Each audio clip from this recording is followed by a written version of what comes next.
Lionel Cat.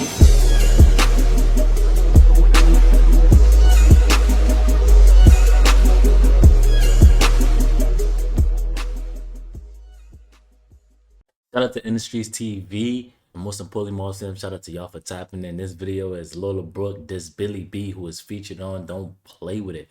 Now, I haven't seen any this is coming from Lola Brooke, but from what I heard, Lola Brooke has been performing Don't Play With It without Billy B, and she feels some type of way, but she said that she knows it's not Lola Brooke directly doing it. She feels like it's her team, because she spoke to promoters and they said like, oh, like basically they only gonna get Lola Brooke, not both of them.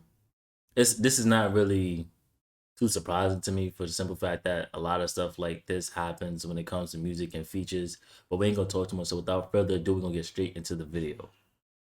Welcome back to Celebrity Media Gossip, and today we're going to be talking about newcomer Lola Brooke and Billy B. So before we get into this video, make sure you smash that like button, and if you're not subscribed to this channel, make sure you subscribe with post notifications turned on. Now by now, I'm pretty sure everybody knows about Lola Brooke and Billy B Don't Play With It song. The song has been out for a year and is at 17 million views as we speak. Now Lola Brooke put in her work. She been working for years, dropping video after video, song after song, and finally got a hit.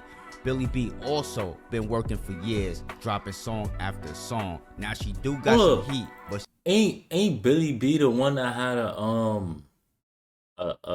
little not an interview, but like the video where she did a tour around the hood or something like that? I know her face looked kind of familiar.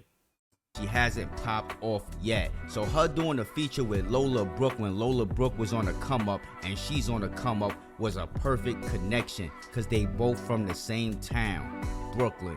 Now when Don't Play With It popped off, it was a good look for both of them. But when the business gets involved, when managers gets involved, when labels get involved, and money get involved, that's when the friendship goes out the window. Now recently, Lola Brooke had a performance at the Barclays Center in Brooklyn, and Billy B was not invited, despite that she's featured on the song that she was performing. Instead, they brung out Little Kim, who didn't even know the words to Don't Play With It. That's when Billy B took the TikTok and said, I mean, wake up. I thought Lil Kim brought her up though.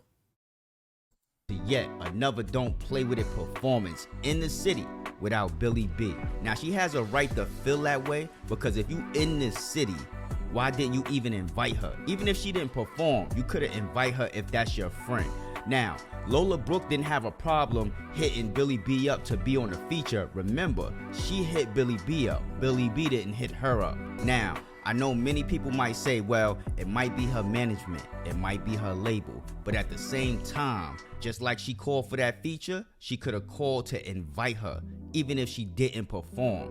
You don't need a label or a manager to approve that. I've been in the industry for a very long time. Now, Billy B went on the stage.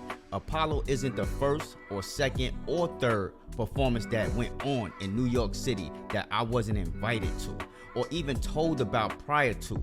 I never once felt the way about any performance in town or out of town, because I've said in many interviews, Don't Play With It is technically Lola's record, even though the original song is featuring me. So if she is booked for anything, I have nothing to do with that, because we are two individual artists. Now morally, if she performs in New York City, people would expect to see me, being that we're both from here. We've performed it together plenty of times before the big success of the record. The TikTok was a POV point of view. Now on the backstory that y'all know nothing about, promoters have reached out to my team saying, in the process of booking her, they asked for my contact to book me also and will get snubbed. I know for a fact that's not Lola's personal doing, because she doesn't talk to promoters or handle the bookings. Management was curving it. When Lola hit me to collab, I did it on the arm with no hassle or hesitation, because this was going to be a great look for the towns. So for paperwork to not been done correctly and for me to be left in the dark about a lot of situations, that's just weird.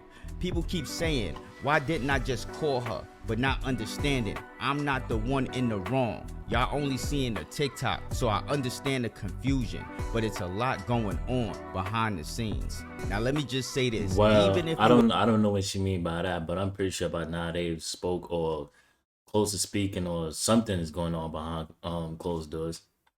an up and coming artist, you haven't made it yet, get you your ass cap, get you your BMI. That way it's already set up, right? So when you do these songs with these people, y'all can split points. If y'all don't know what points is, that's points on the Yeah. album, points on the song. Every time 50 that Cent spoke song about get that. played, you get a percentage of it, right? Me, I used to produce for people. I used to make beats for people. I also used to direct music videos. But let's talk about the beats and the points, right? So now the point system worked like this. If I did a beat or a production for a bigger artist, a major artist, I'm taking 3%, right? That's 3% on whatever sales that they have, whatever radio play, anything I get 3% off of that, right? Not only do you get 3%, you also get that upfront money, which they call an advance. Now, a lot of these artists, they only take the advance. They don't think about the back end money. They At don't all. think about the points. They don't think about the sales or the streams. And that's where they mess up at and go wrong. Because if I was Billy B, I'm getting my bag. You know, I'm getting my bag or we going I to mean, court. Simple. but at the same time, a lot of people don't know about that. Just like back then, a lot of people didn't know like the deals they were signing to was bad until like they got older and went through different lanes and routes of making money and look back on it and see that what people making today is what they could have been making back then. As that. Now, Billy B continued to say, I'm built for it tough. I have very thick skin, and I know what industry I chose to be in. People's opinions are worth pennies, if even that. I will continue to be myself and work as hard as I've been over the years, not to prove anything to anyone, but because I love creating. To everyone defending me, I am deeply appreciative. Your kind words and observance on this matter are not going unnoticed. But please, don't waste your time and energy on people who simply don't want to understand or are clearly irrational. Now, like I said before, when the business gets involved, the friendships go out the window. Yep. And this is why you have to have your business straight before you do a song, before you do a beat, before you direct a music video. It doesn't matter what it is. When you're dealing with these industry people, you have to have your paperwork right. I've been in the industry for years. And the reason I'm not messing with the industry no more is because everybody in that industry is snakes when it comes down to money. I've been burnt a few times trying to be nice, trying to do things on the arm because I believed in a person.